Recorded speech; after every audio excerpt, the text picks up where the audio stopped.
This video here is about a few tips and tricks that I do to stretch my hay as far as possible. Cow will eat roughly 2% of its body weight in feed a day, and that's on a dry matter basis. 1,000-pound cow, if it's completely dry hay, you're looking at about 20 pounds of hay a day. But in reality, there's usually 8% moisture in feed to 20% moisture, so you gotta adjust that a little bit. So about 25 pounds for a 1,000-pound cow is kind of the ideal mark to go for.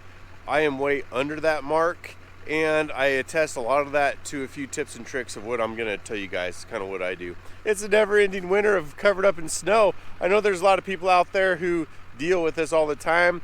Over here in eastern Colorado, we have a winter like this probably once every 15 years of complete coverage. You know, we'll get snows here, and then we get 50-degree days, and then it melts off, but we just have not been able to get it. Like right on the other side of that fence is tons and tons of cheap forage. I just can't access it. That forces me to buy this hay and feed it.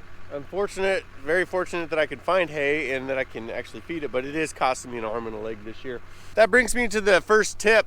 I was going to tell everybody, when you're feeding hay, never ever ever, this is my biggest tip of all of them, is do not feed in snow. Do not roll that hay out on top of deep snow.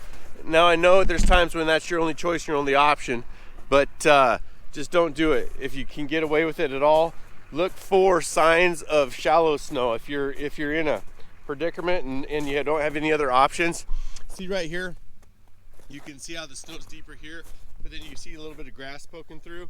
Always feed where the snow is the shallowest. For example, if I had no option and this was my only spot to feed, you can see a little bit of grass contouring through right here. I'd lay a bale there. But more importantly than that, I always try to get a tractor, and I'll push not just one lane through, but I'll push as many lanes as I can to last me hopefully to the next storm. And I'll show you what that does. We'll go up to the next spot here where I'll actually feed a bale. But let's drop this one off here real quick.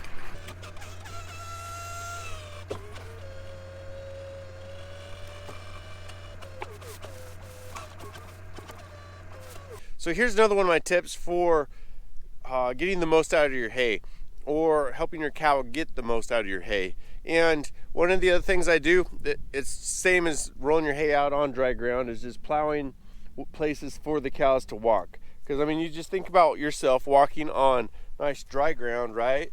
Versus even muddy ground. Walking on muddy ground takes a lot of energy to walk through and or to tromp through snow. Just tromping through snow takes a lot more energy than it does to just walk across nice dry ground. That's the other reason why I think it's so important to just doze your trails wherever the cows are going. My cows are traveling about a mile if they want to. To the barn is where I've got my cover and protection for them. And the water, unfortunately, is about a mile away. It's just the way it is this year because the dang tank where the barn is blown out. It's not working, and I'm gonna have to dig all that up and rebuild all that this spring or something. But to get to the point, my cows have to walk a mile, and it's easier for them to walk on dry dirt as opposed to mud or snow. Just a big tip, and I think that really has helped my cattle stay in the condition that they are in. So those specifications of 2% body weight consumption a day, I think University of Iowa is where that stuff's coming out of, and they're probably right. But I am way under that still, and my cows, I'll show you my cows here in a second, the body score they are, and the only thing that they've had to eat is hay for the last probably 30 days. We've been buried at least 30 days. So, and they weren't in that great a shape condition coming into this winter, but I've more than maintained a feeding ration that is under the recommendations. And we'll roll a bale out.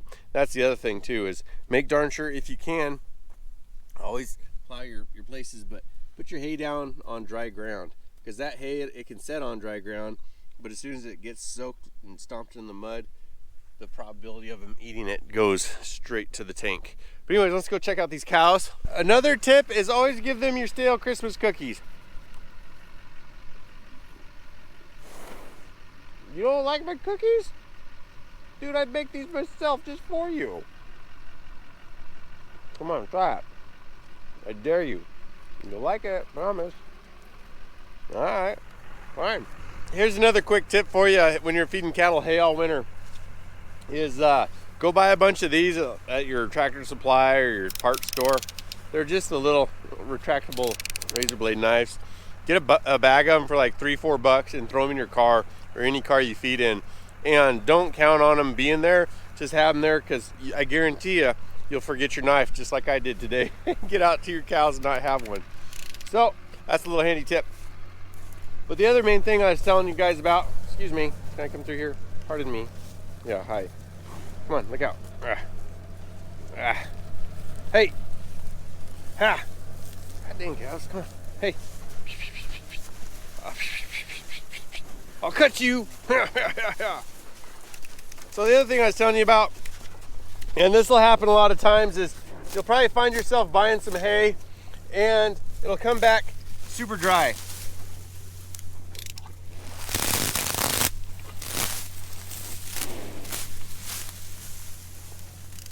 So when you get it back to the farm and you'll notice, okay, yeah, I go out and feed. Well, these round bales, they don't feed very good when they're super dry. They'll unroll in literally 2 feet.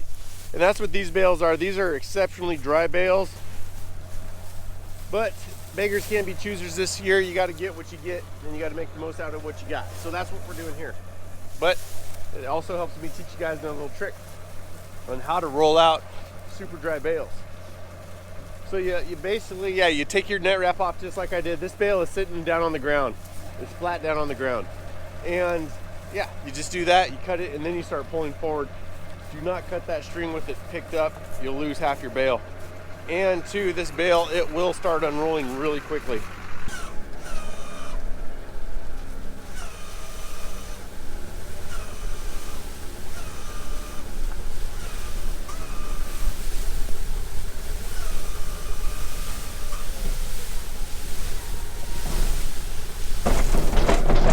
That brings me to the next point, is get that hay rolled out as far as you can. You don't want it stacked up all in one spot where a bunch of cows will be trampling on it just trying to get there and other cows fighting to get to it. If you can, get that bale spread out and rolled out as far as possible. Now, there is a line there. You don't want it to be trickled out across the mile. You want it to be spread out so the cows can all adequately get to it without fighting for it.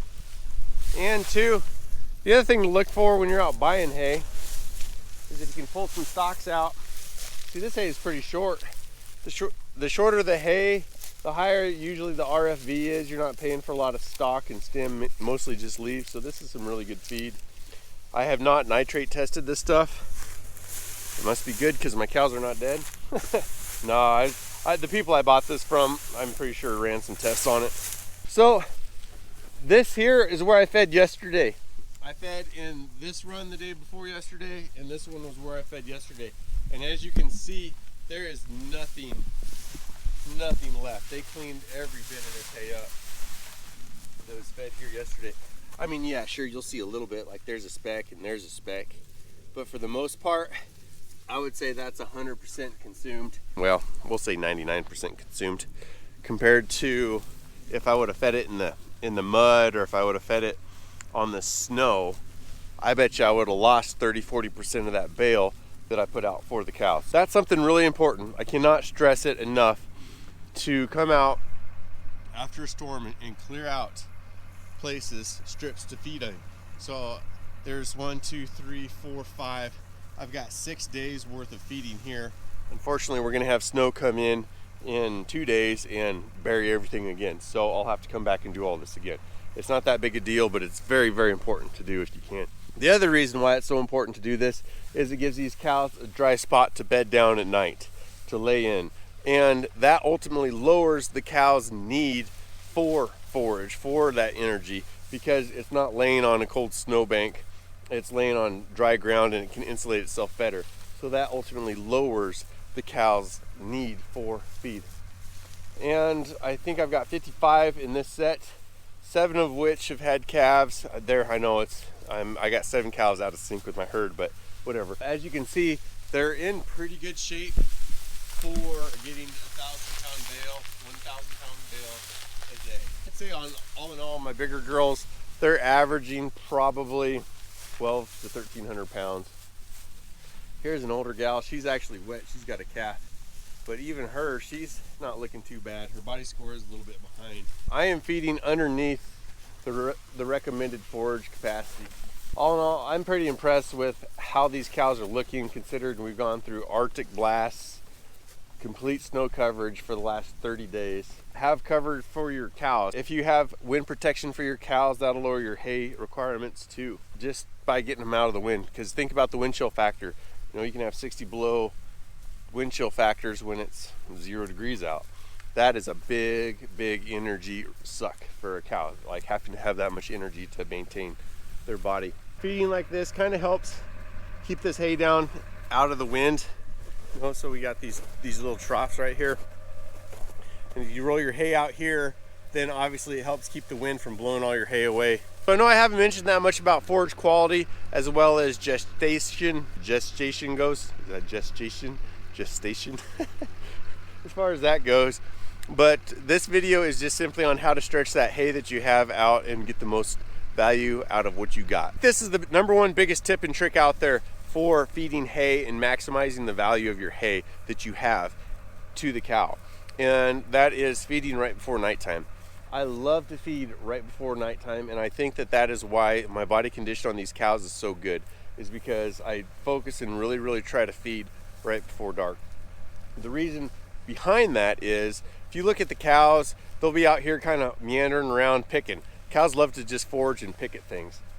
They'll just walk around and pick at whatever they can. You know, they'll come over here and pick at this grass during the day if I'm not out here feeding them. They'll come along and just, you know, they'll find whatever they can. They'll forage for whatever they have during the daytime. And if I would have came out here and fed them early, then they would have just sat here and ate and loaded up on feed, and then they would not be picking and foraging and try to pick up anything that they can. I mean, there's a little bit of leftover hay. That's one reason why I like to feed before dark. The second reason I like to feed right before dark is, you know, you get these cows loaded up with feed, and then their rumen has a natural ability to produce heat to break down all that forage.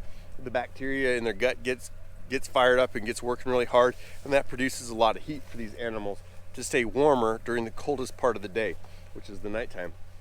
So kind of a double-edged sword of the reason why I like to feed. Well, there's another reason why, and that is it kind of gets the cattle into sync to calve during the daytime. If that's something you feel is important or not, I don't know. Just a couple really good tidbits that I feel is super important to help maximize your dollars. Look at that little calf. Another reason why I like to feed at night is it also helps those cows hit the water source when it's the coldest possible too. Ultimately, that kind of lowers the, that's cold, lowers the amount of ice that you're gonna have to start breaking. So we've been down almost 0 every night, and there's really not that much ice over here. And to try to have a spot so your cows can come up and get a drink without having to step in water. Like, I chopped this out over here the other day because we started getting some water kind of over here by the float. So that makes a big difference too. I mean, just think about it. You want to go stand in icy cold water just to get a drink every day? I sure as heck wouldn't. You know, if you think about how all that stuff adds up, it adds up to shoot probably 4.5 bales a week. That comes about $450 a week I'm saving in hay just by trying to make it as easy as possible for my animals to get around. If they need more, we'll give them more, but right now it's working, so I'm gonna keep doing what I'm doing. Well, we've got a 10-inch snowstorm coming at us here in 2 days. I'll have all the cows down in a barn huddled up, and I'm not going to give them any extra feed to get through that, because we got to maximize the resources as much as possible to stretch this winter out. We're not even a halfway mark really of our winter of snow coverage. Just be patient and think about the long haul. Those cows start losing body score, bump them up a little bit, or try to make it easier for them some way. Put out some wind breaks, make it so they don't have to walk as far. There's all kinds of little things you can do to make your life easier. Just imagine you being one of those cows out there. What would make your life a little easier? And then do it. You'll be amazed at the results, I promise. Ultimately, it comes down to a simple fact. An old timer summed it up once really good. He said, you take care of those cows, they'll take care of you. Pretty much sums it up, and that helps you lower the demand for your hay.